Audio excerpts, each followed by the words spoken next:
isi kandungan dalam persembahan pihak kumpulan kami dari pengenalan PSSB Body and Pain Hatasik, Carta Organisasi, pembahagian tugasan ahli-ahli kumpulan Tasik Mengkoma, PICC Carta GAN, dan seterusnya kami ingin mengetengahkan apa proses pertama kami iaitu pengenalan masalah, proses kedua menganalisis data, proses ketiga sasaran objektif kajian, proses keempat analisis sebab dan punca, proses kelima pelaksanaan. Seterusnya adalah proses keenam, pelan tindakan, dan akhir sekali adalah proses ketujuh, hasil penyelesaian masalah.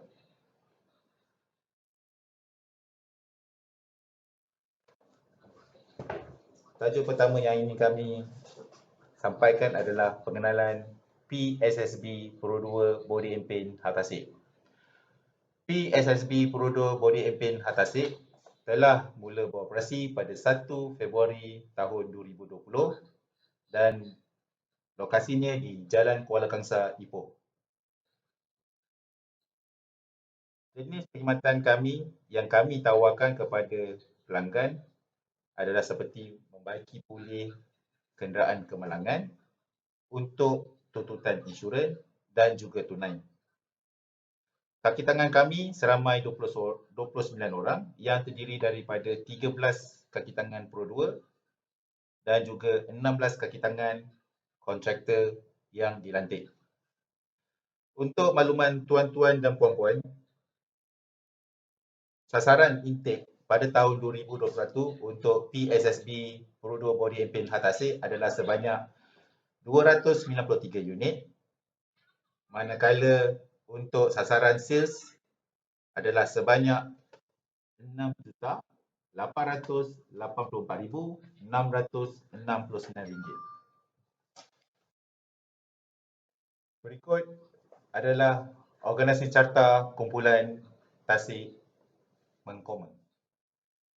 Carta di atas menunjukkan penasihat kami adalah Encik Hazril Majid bin Abdul Hamid selaku sebagai penasihat. Pengurusi adalah Encik Sanizam bin Muhammad. Fasilitator adalah Encik Muhammad Haziq Syami. Dan kami mempunyai 4 ahli sokongan iaitu Encik Helmi Rizal, Encik Muhammad Syafif, Encik Muhammad Azrullah dan akhir sekali adalah Encik Baharin bin Baharun. Berikut adalah pembahagian tugasan ahli-ahli kumpulan. Di sini ingin kami terangkan jenis-jenis tugasan yang dipertanggungjawabkan berdasarkan kepada ahli-ahli dalam kumpulan.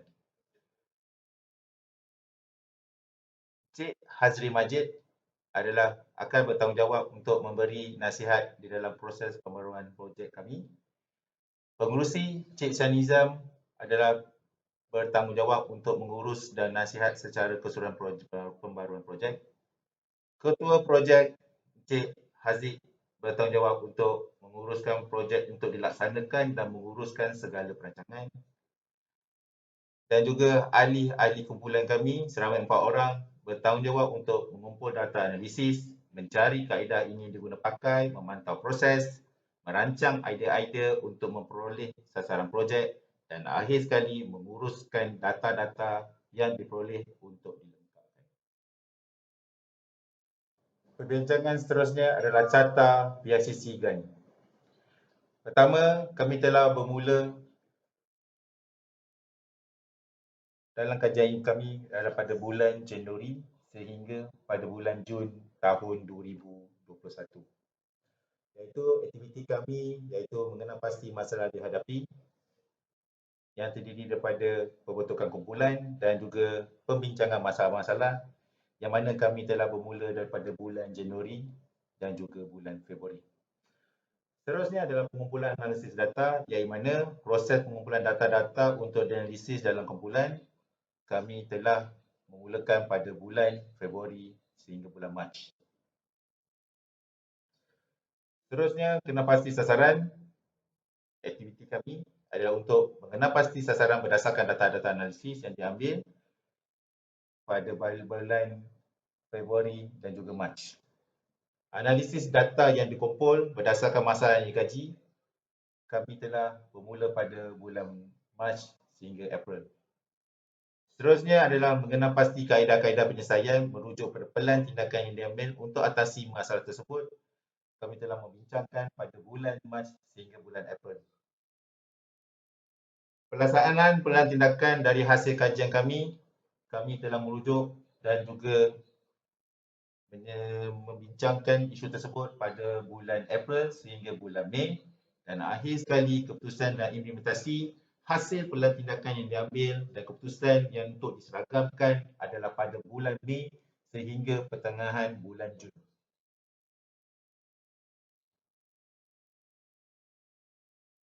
Proses pertama, pengenalan permasalahan. Berikut adalah pengenalan masalah. Metod kajian yang digunakan pakai dalam perbincangan kolam kami adalah seperti berikut, iaitu masalah proses baki pulih yang tidak teratur dan lambat. Yang kedua, masalah kepekaan PPE sewaktu bertugas. Yang ketiga, masalah FAS tempat kerja. Yang keempat, masalah penggunaan elektrik yang tinggi. Dan kelima adalah masalah back order parts yang sangat tinggi.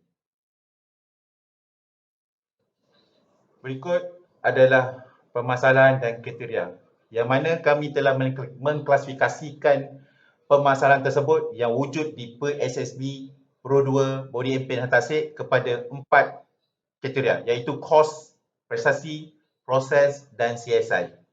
Untuk permasalahan pertama iaitu masalah proses baki pulih yang tidak teratur dan lambat, jumlah yang kami diperoleh adalah sebanyak 39.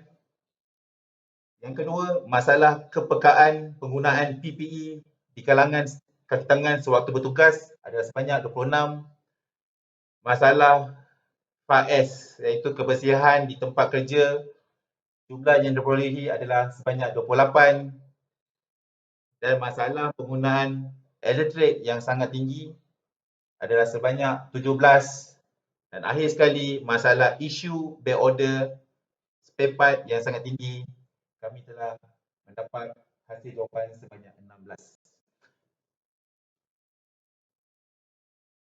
Berdasarkan jawapan yang diperolehi daripada kelima-lima masalah yang timbul di PSSB Pro 2 Hantasik berdasarkan kriteria kos, prestasi dan proses CSI, kami telah bersetuju daripada jumlah yang diperolehi sebanyak 39, iaitu masalah proses baki pulih yang tidak teratur dan lambat.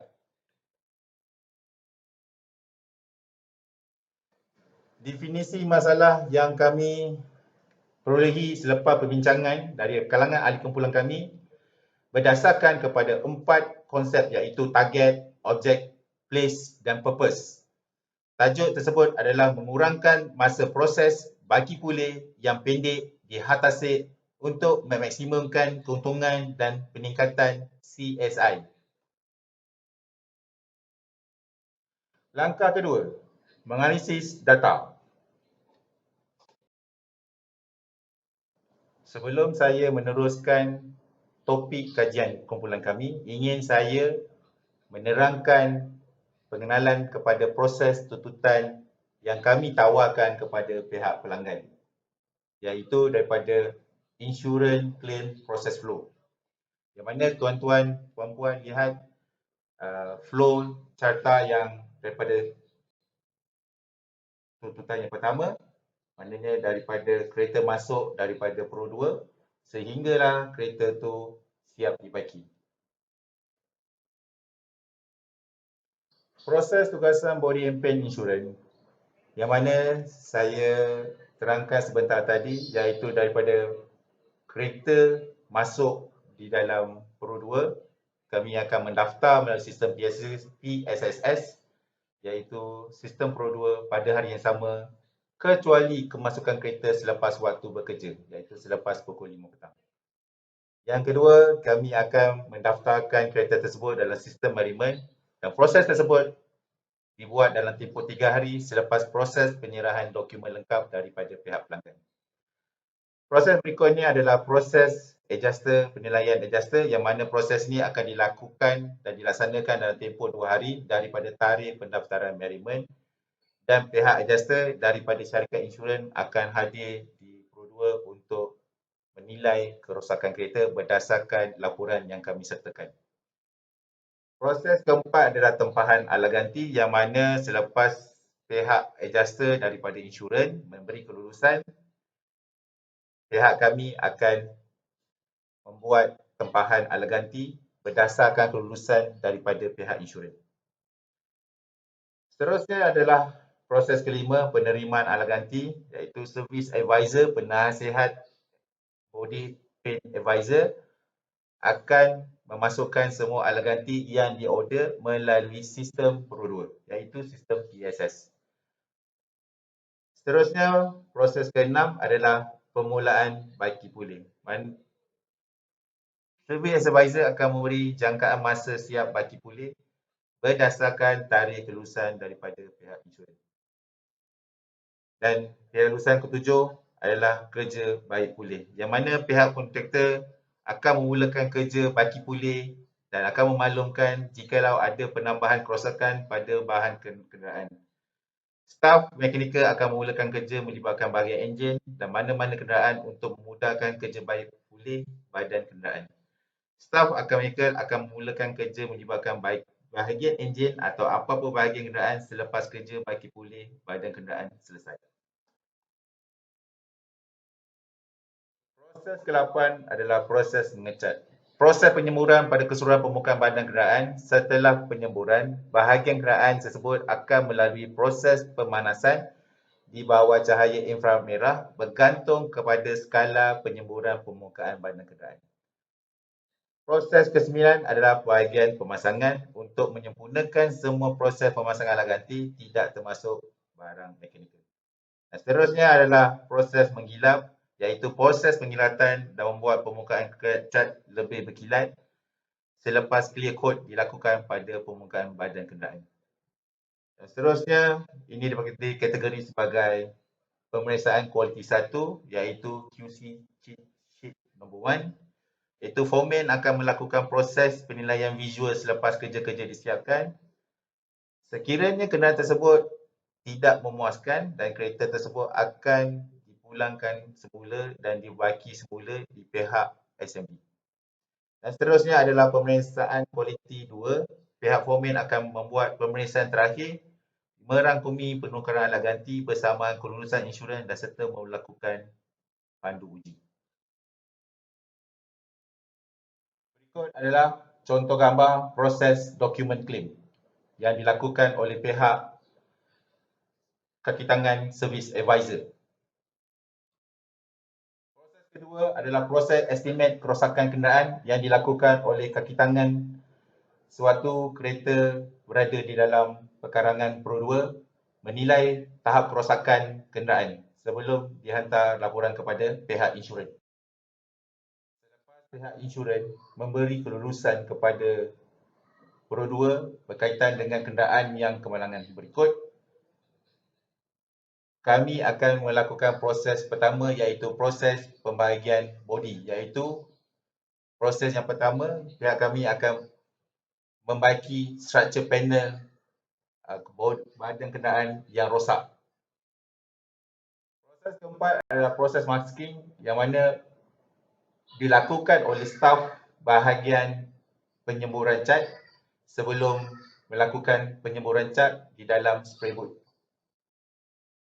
Itu adalah proses preparation yang mana pihak bahagian penyemburan akan memastikan bahagian-bahagian kenderaan yang sebelum disembur cat didapati dalam permukaan yang baik dan selamat untuk disembur cat.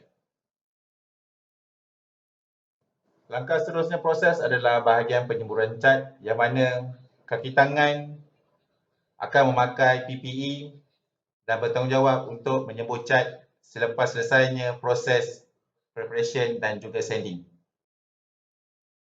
Proses ketujuh adalah proses polish yang mana kaki tangan akan membuat proses kilatan pada badan kenderaan selepas kenderaan tersebut selesai penyemburan cat. Berikut adalah proses pemasangan yang mana pihak kami akan memasang semula komponen-komponen kenderaan pada kenderaan kemalangan berdasarkan kelulusan yang diberi oleh pihak insurans.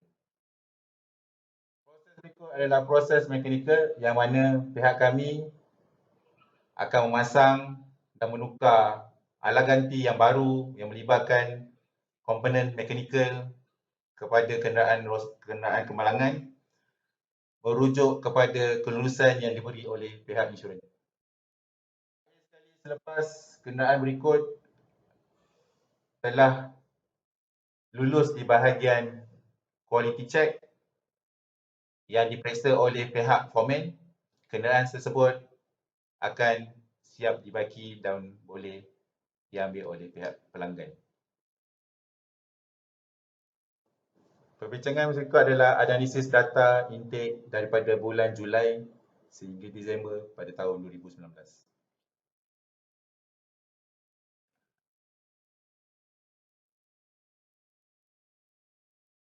Berikut juga adalah analisis data sales daripada bulan Julai sehingga Disember pada tahun 2019.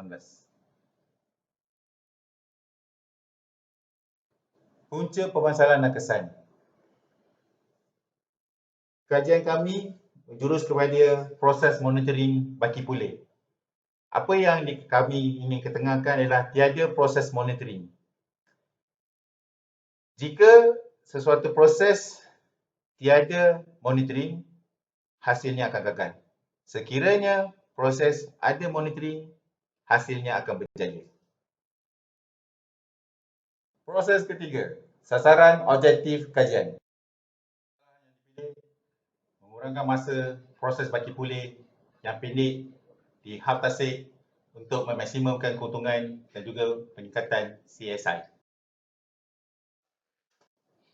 Pengenalan monitoring Kanban. Di sini kami ingin mengetengahkan idea-idea untuk Kanban. Terdapat 5 warna iaitu warna kuning, hijau, orange, merah dan juga putih. Untuk warna kuning, proses baki pulih mengambil masa 14 hari daripada tarikh kelulusan. Jumlah kelulusan dari tuntutan mestilah 5,000 ke bawah. Untuk Kanban yang warna hijau adalah proses baki pulih selama 20 hari dari tarikh kelulusan. Baki pulih kelulusan bawah 10,000. Untuk Kanban berwarna orange, proses baki pulih mengambil masa selama 30 hari dari tarikh kelulusan. Dan kelulusan itu haruslah berjumlah 15,000 ke bawah daripada jumlah kelulusan pihak insurans. Untuk Kanban berwarna merah, ianya akan mengambil masa proses baki pulih selama 45 hari dari tarikh kelulusan insurans. Dan kelulusan tersebut haruslah berjumlah sebanyak 15,000 ke atas. Untuk proses Kanban yang berwarna putih adalah proses bergantung kepada jumlah kerosakan, iaitu merujuk kepada proses baki pulih kenderaan cash job dan juga penukaran windscreen kenderaan. Proses langkah keempat adalah analisis sebab dan punca. Berikut adalah Ishikawa diagram. Setelah diperbincangkan di kalangan ahli-ahli kumpulan, kami bersetuju untuk merujuk kepada 4 faktor iaitu man, machine, method dan material yang menjadi punca yang mengakibatkan proses baki pulih kenderaan kemalangan menjadi lambat dan lewat. Berikut definisi kepada man adalah pengetahuan, pengurusan, pelaksanaan dan juga staff. Berikut adalah pada machine. Kita setelah berbincang dengan ahli kumpulan, kami bersetuju untuk mengambil isu peralatan workshop. Untuk konsep method pula, kami mengambil 2 iaitu teknik dan juga SOP. Seterusnya adalah material. kami bersetuju di kalangan ahli-ahli punca-punca proses bagi pulih kenderaan menjadi lambat adalah disebabkan oleh kualiti dan spesifikasi standard. Untuk perbincangan analisis data-data, faktor dalam konsep YY. Faktor manpower, method, machine dan material seperti mana perbincangan sebelum ini, kami telah bersetuju dari hasil perbincangan apa yang didefinisikan berikut adalah YY faktor-faktor yang menyebabkan isu tersebut berlaku. Iaitu konsep manpower, staf didapati kurang mengetahui pengetahuan proses. Yang keduanya, kurang pendekatan pelaksanaan proses yang betul dan teratur dan menyebabkan tiada latihan didedahkan di kalangan staf, khususnya staf kontraktor Pro 2, dan juga akhir sekali isu masalah disiplin staf yang mana tidak peka proses yang sepatutnya dilakukan merujuk kepada SOP. Untuk faktor kedua, punca-punca daripada isu Y yang kami ketengahkan adalah proses yang masih belum teratur dan lancar, tiada guideline proses secara tepat, tidak mengikut SOP dan juga kes komplain yang lewat dan tinggi dan juga kes-kes CBJ. Seterusnya adalah konsep faktor mesin yang mana peralatan yang sedia tidak mencukupi, peralatan rosak, isu calibration, work instruction tidak dipraktis oleh kaki tangan, dan akhir sekali kemahiran penggunaan peralatan adalah kurang sewaktu menggunakannya.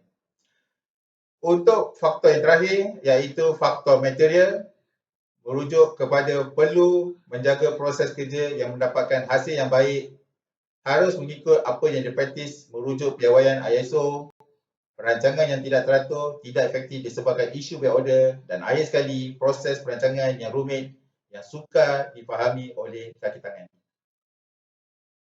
Hasil perbincangan daripada ahli-ahli kumpulan kami berikut adalah cadangan pelaksanaan berdasarkan 4 faktor yang dibincangkan sebelum tadi. Iaitu faktor manpower, pihak kami telah mengadakan sesi latihan dan mesyuarat secara mingguan untuk mendapatkan respon dari kalangan kaki tangan. Yang kedua, faktor method, kami mencadangkan memperhalusi proses yang sedia ada dan membuat monitoring berdasarkan maklumat dokumen daripada kaki tangan. Untuk faktor mesin, pelaksanaan cadangan yang kami bincangkan adalah foreman perlu mengambil berat mengenai status penggunaan peralatan yang sedia ada di workshop dan memastikan berkeadaan baik serta calibrate. Dan yang terakhir adalah faktor material. Cadangan pelaksanaan adalah melaksanakan monitoring back order yang perlu sentiasa dihantar ke HQ. Setelah membincangkan dalam ahli-ahli kumpulan kami telah bersetuju untuk menilai cadangan pelaksanaan berikut. Pelaksanaan pertama, mengadakan sesi latihan mesyuarat secara mingguan untuk mendapatkan respon di kalangan kaki tangan daripada segi praktikal effective cost adalah sebanyak 6 mata. Untuk pelaksanaan perhalusi proses yang sedia ada dan membuat monitoring berdasarkan maklumat dokumen dari staf sebanyak 12 mata. Untuk pelaksanaan foreman perlu mengambil berat mengenai status penggunaan peralatan, setelah penilaian perbincangan hanya mendapat 8 mata. Dan akhir sekali melaksanakan monitoring by order yang sentiasa dihantar ke HQ, jumlah yang dikumpul daripada hasil mesyuarat adalah sebanyak 9 mata. Kami merujuk kepada pemilihan cadangan tersebut berdasarkan praktikal, efektif dan juga kos. Langkah kelima, pelaksanaan. Hasil daripada perbincangan dalam kumpulan kami, idea pelan tindakan terhasil melalui 3 konsep iaitu penggunaan monitoring Kanban secara sistem Excel. Yang kedua, penggunaan monitoring Kanban melalui proses control board, dan akhir sekali adalah penggunaan monitoring Kanban melalui pengkelasan kelulusan. Berikut adalah contoh monitoring Kanban berdasarkan sistem Excel. Apa yang tertera dalam persembahan kami ini adalah Sistem Excel monitoring berdasarkan approval bawah 5,000 iaitu warna kuning.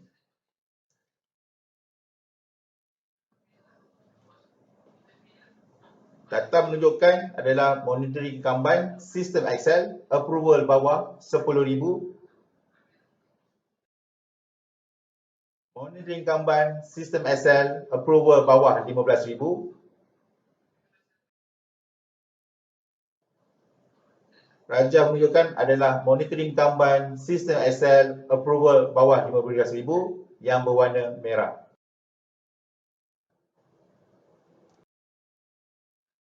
Gambar di atas menunjukkan penggunaan monitoring Kanban berdasarkan kepada pengkelasan kelulusan daripada pihak insurans.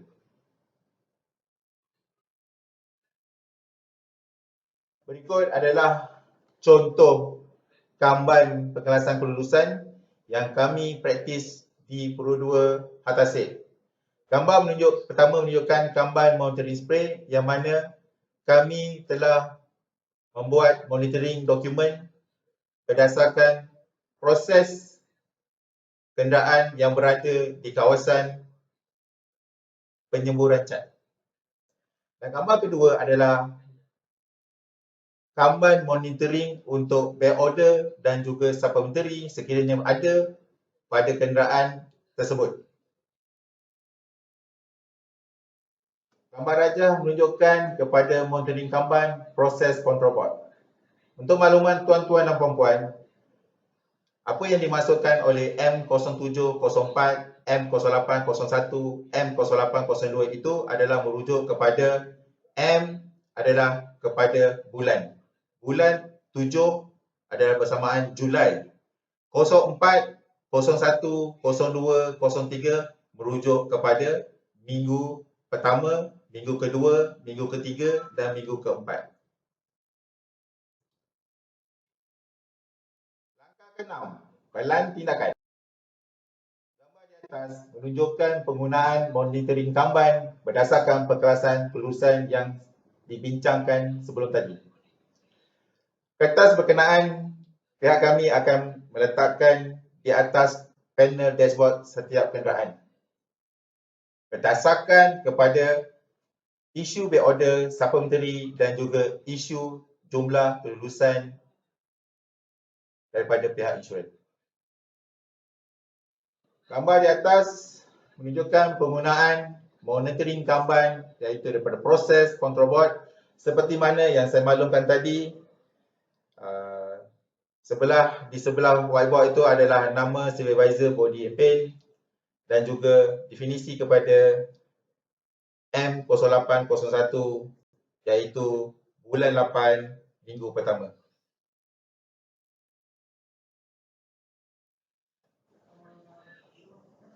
Berikut adalah menunjukkan penggunaan monitoring Kanban berdasarkan sistem Excel yang mana pihak supervisor akan memantau kereta masing-masing, proses perjalanan kereta daripada bermulanya daripada bahagian body sehingga bahagian QC. P bermaksud planning, A bermaksud actual. Langkah ke-7, hasil penyelesaian masalah.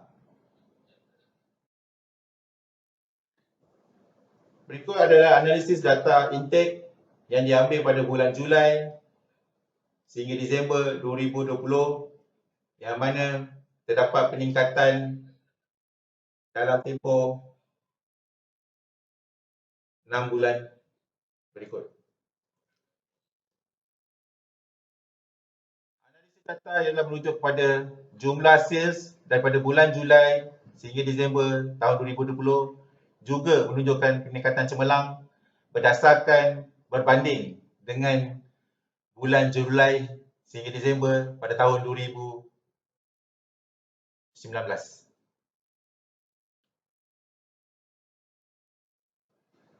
Data-data berikut adalah menunjukkan analisis cost overtime daripada bulan Julai sehingga Disember pada tahun 2020. Yang mana pihak kami berjaya mengurus kos overtime di kalangan kaki tangan untuk meminimumkan kos operasi.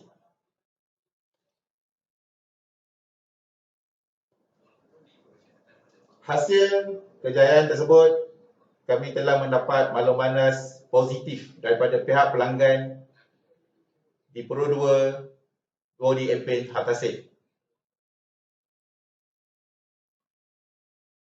Semua maklum malas yang kami terima daripada pihak pelanggan itu positif berdasarkan jawapan yang diberikan oleh pelanggan selepas mendapat perkhidmatan daripada pihak kami.